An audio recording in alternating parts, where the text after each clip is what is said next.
Hello दोस्तों, फिर मैं एक नया टॉपिक लेकर के आया हूँ जो जेईई एडवांस में एग्जाम में आपको बहुत हेल्पफुल होगा। फ्रिक्शन एंगल क्या है, फ्रिक्शन कोण क्या है। ये 1 नंबर है, ये 2 नंबर, ये दोनों के बीच में हम एनालिसिस करते हैं। हम एक बॉडी लेते हैं, इस बॉडी पे एक ब्लॉक रखा हुआ है जिसका मास m है, उसका वेट mg लगेगा नीचे, इसका नॉर्मल फोर्स n है। ओके, इधर फोर्स हम F लगा रहे हैं, इसमें फ्रिक्शन फोर्स क्या होगा, इस डायरेक्शन में लगेगा। फ्रिक्शन फोर्स F से डिनोट करते हैं। तो अब जो हमारा जो एंगल ऑफ फ्रिक्शन है, फ्रिक्शनल एंगल फाई जो होता है, क्या होता है दोस्तों, इसका नॉर्मल फोर्स तो ये रहा, इसका फ्रिक्शन फोर्स F रहा, तो इसका जो रिजल्टेंट वेक्टर होगा कुछ ये होगा R, क्योंकि ये R है, इसको शिफ्ट कर सकते हैं ना, पैरेलल पे ही शिफ्ट कर सकते हैं। तो इस ये हमारा तो रिजल्टेंट हो गया ना इसका। ये एंगल जो होता है, ये रिजल्टेंट और नॉर्मल के साथ जो भी एंगल इंक्लाइनेशन होता है उसी को बोलते हैं फ्रिक्शनल एंगल फाई। और ये जो फाई होगा क्या होता है, tan theta P upon V, तो tan theta tan phi equal to F upon N, तो फाई इक्वल टू क्या होगा, tan inverse F upon N। अब दोस्तों ध्यान रखना, ये फ्रिक्शन अपॉन N है। नॉर्मल यदि बॉडी फिक्स है तो मेरा N नॉर्मल रिएक्शन फिक्स होगा, न्यूटन इक्वल टू क्या होगा, mg, ये तो चेंज नहीं होगा। लेकिन F क्या है, फ्रिक्शन फोर्स जो डिपेंड करेगा एक्सटर्नल फोर्स पे।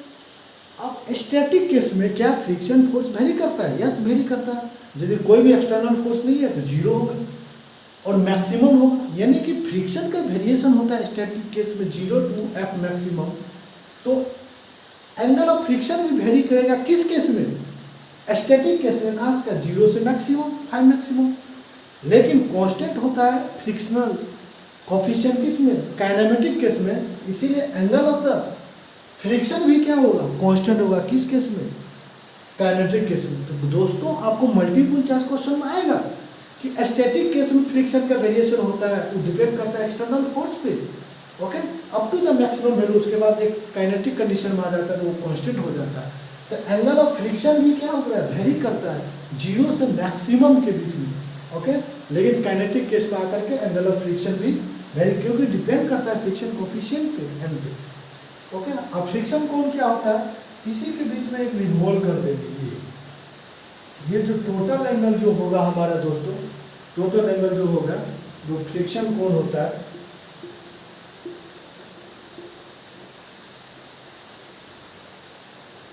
टू फाई होता है, ओके। ये जो फाई है इसका फ्रिक्शन कोण है।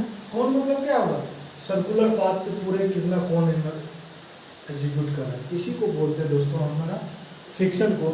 फ्रिक्शन क्या होता है हमारा, टू फाई, यानी कि जो फाई एस स्टैटिक केस में जो एंगल ऑफ फ्रिक्शन वेरी करेगा कहाँ से कहाँ, 0 से लेकर के फाई मैक्सिमम, और फाई काइनेटिक केस में क्या होगा, कांस्टेंट होगा, ओके।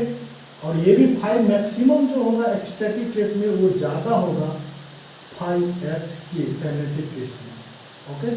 ये सब चीज़ ध्यान रखना है दोस्तों। मल्टीपल चॉइस क्वेश्चन में पूछ सकता है जेईई एडवांस में या किसी अदर कॉम्पिटिटिव एग्जाम, इसीलिए ध्यान रखना जो फाई मैक्सिमम होगा वेरी करेगा स्टैटिक केस में 0 से फाई मैक्सिमम, काइनेटिक में कांस्टेंट होगा, इसका जो मैक्सिमम होगा ज़्यादा होगा किससे, मतलब angle of the friction kinetic case में कम होगा मैक्सिमम स्टैटिक से, ओके। क्या ये भी पॉसिबल है, क्या ऑलवेज हमेशा एंगल ऑफ फ्रिक्शन जो स्टैटिक होगा ज़्यादा होगा काइनेटिक्स, नो।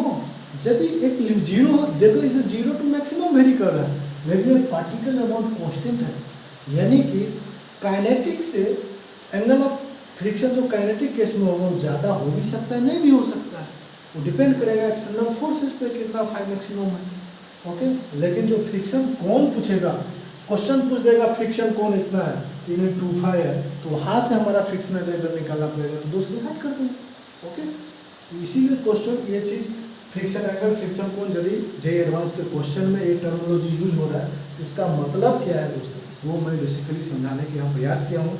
यदि ये दोस्तों ये वीडियो आपको इन्फॉर्मेटिव लगा है तो इस चैनल को सब्सक्राइब कर दे और लाइक कर दे और शेयर भी जरूर करें अपने दोस्तों के साथ, क्योंकि ये पार्टिकुलर कंसेप्ट है ताकि उनको भी मदद हो सके। Thank you, I hope this will help you.